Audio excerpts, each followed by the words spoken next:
하나님 말씀은 구약의 열왕기하 18장입니다. 열왕기하 18장 1절부터 8절까지의 말씀 시작했습니다. 구약 성경 593년에 있습니다. 593년 열왕기하 18장 1절부터 8절까지 부분인데요.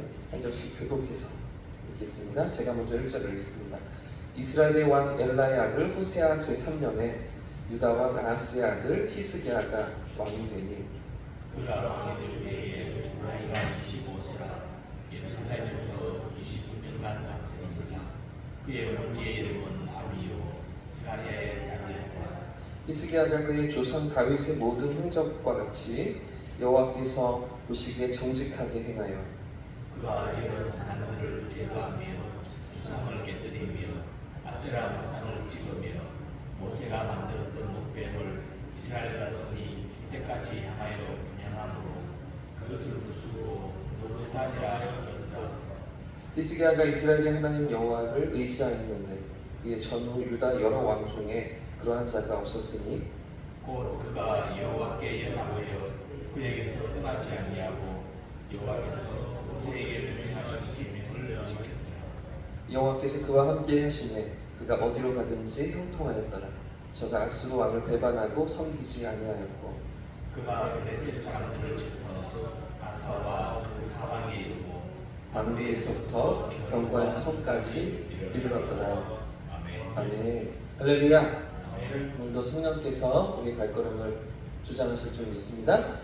이제 히스기야 시대부터 열왕기서는 성경의 역사의 이제 마지막 부분으로 드러납니다. 열왕기하 18장부터 25장까지는 북이스라엘이 멸망한 후에 남겨진 남유다의 이야기를 기록하고 있는데요. 르호보암 때 이스라엘이 분열되면서 남유다 북이스라엘로 나누어졌죠. 북이스라엘은 그 후에 모든 왕들이 악한 왕이었습니다. 한 사람도 선한 왕이 없이 노골적으로 세상을 닮아가기 시작했는데 그런 역사가 300년 동안 이어지다가 결국 북이스라엘은 사라지고 말이죠.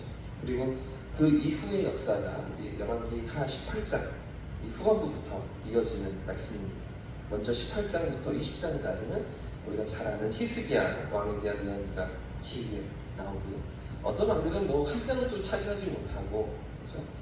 한 단락도 되지 못하는 것 같은데 이 히스기야 이야기는 무려 석 장에 걸쳐서 자세하게 기록하고 있고요. 21장부터 23장까지는 또 여러 임금들이 잠깐씩 등장하고 사라진다. 특히 그리고 24장부터는 이제 바벨론의 침략이 본격화되는 모습이 나오고요. 그리고 이제 25장에서 마지막으로 드디어 유다 왕국의 멸망까지 그려지면서 열왕기까지 역대기 왕들의 이야기가 마무리되어집니다. 그러면 열왕기 산하가 우리에게 보여주고 있는 이스라엘의 모습이 무엇입니까? 북이스라엘은 선한 왕이 하나도 없었다. 남유다는 그래도 선한 임금들이 간혹 있었는데 그래도 더 많은 임금들이 악한 왕들이었던 것이죠. 이런 이스라엘의 모습, 어떤 모습을 우리에게 보여주는 것입니까? 끊임없이 세상을 부러워하고 세상을 쫓아 살아가는 백성들의 모습입니다. 하나님의 백성으로 부르심을 받았는데도 불구하고 하나님을 모르는 세상을 닮아가고자 했던 그런 이스라엘의 모습을 우리에게 고발하고 있는 것이죠. 그러다 보면 결국 어떻게 결말을 맞이하게 됩니까? 결국 망하고 맙니다. 세상을 쫓아가다가 패망하고 마는 것이죠. 그래서 열왕기는 우리에게 실패한 이스라엘 백성의 모습을 보여주고 있는데요.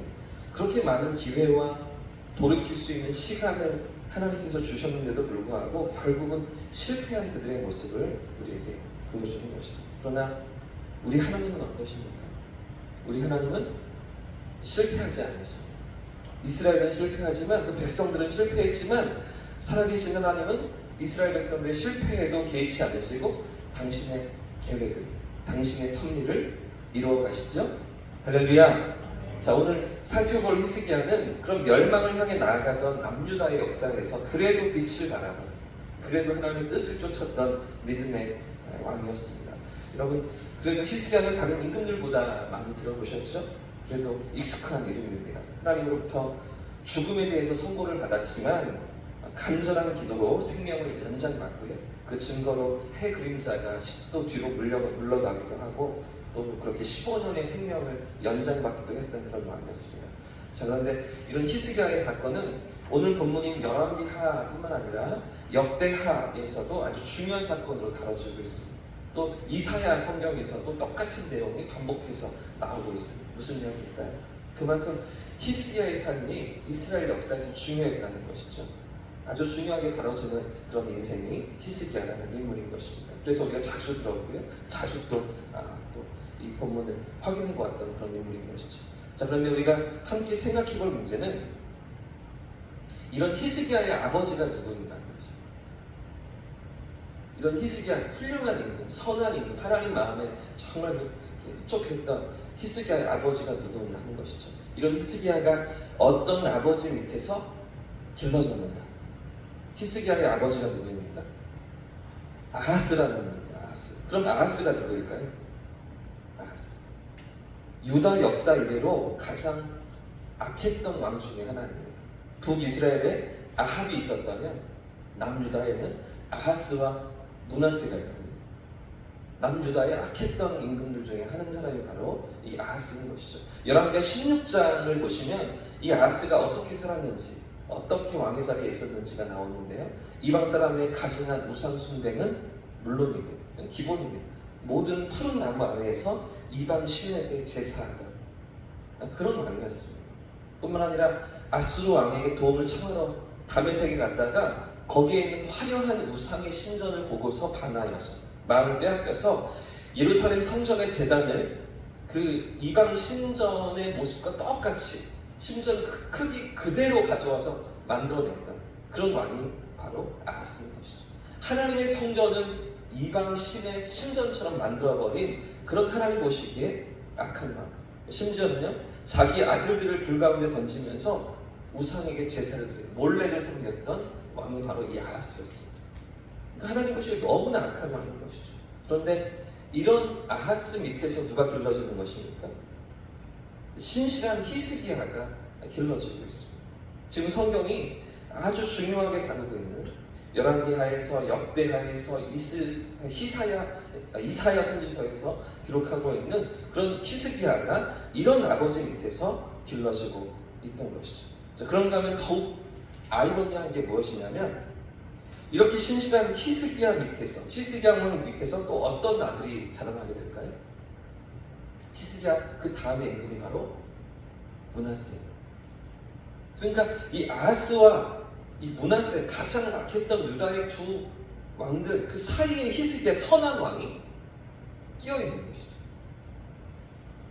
왜 이렇게 왕들의 역사가 반복되는 것일까요? 왜 이렇게 선한 왕 사이에 악한 왕들이 자리 잡고 있는 것일까요? 이 므낫세 역시도 아하스 못지않은, 할아버지 못지않은 악행을 저지르고 못된 짓을 일삼았던 그런 왕입니다. 그런 그 아하스와 므낫세 사이에 히스기야가 있는 것이죠. 무슨 이야기입니까? 이게 무슨 뜻입니까? 알 수가 없는 것이죠. 다 마음대로 되지 않는다는 것입니다.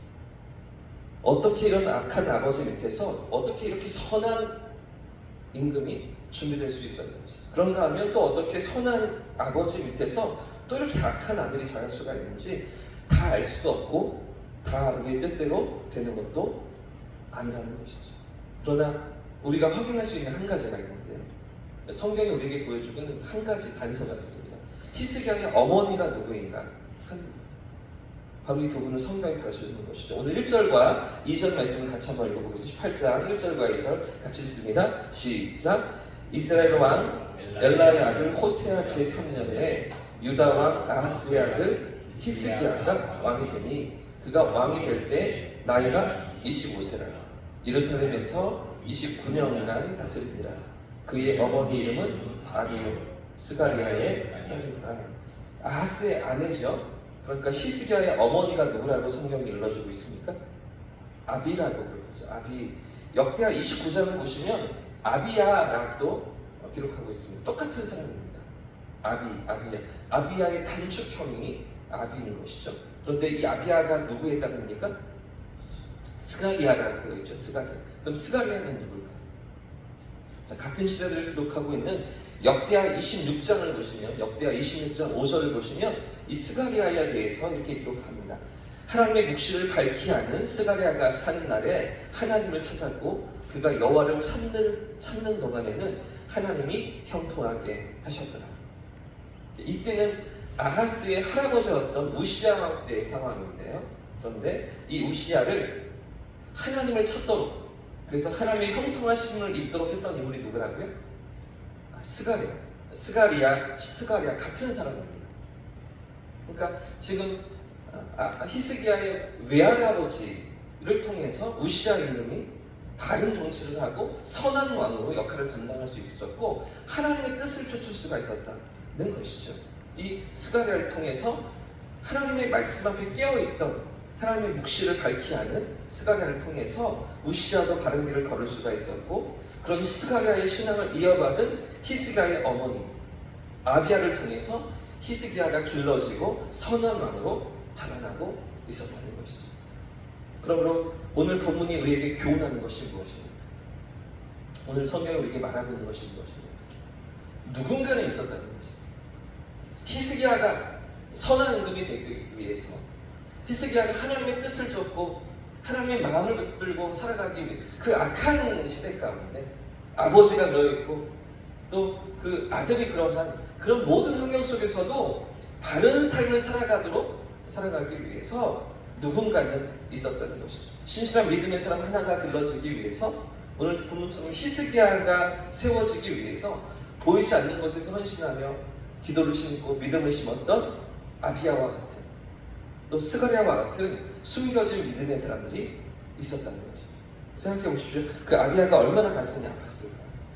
그렇게 악한 왕이었던 남편 아하스의 악행과 우상 숭배를 지켜보면서 그렇게 나라가 망조로 향해 가는 모습을 보면서 그 아내가 얼마나 애타는 심정이 알 수가 있어요. 그러나 그런데도 불구하고 눈물을 심고 기도를 심었던 것이죠. 그 아하스가 다스리던 그 16년의 어두운 시간 속에서도 믿음을 심었던 한 여인이 있었던 것입니다. 오늘 우리 삶에도 이런 믿음을 심을 수 있기를 주님 이름으로 축복합니다. 이런 믿음이 심겨질 때 히스기야를 거두게 하시는 것이죠.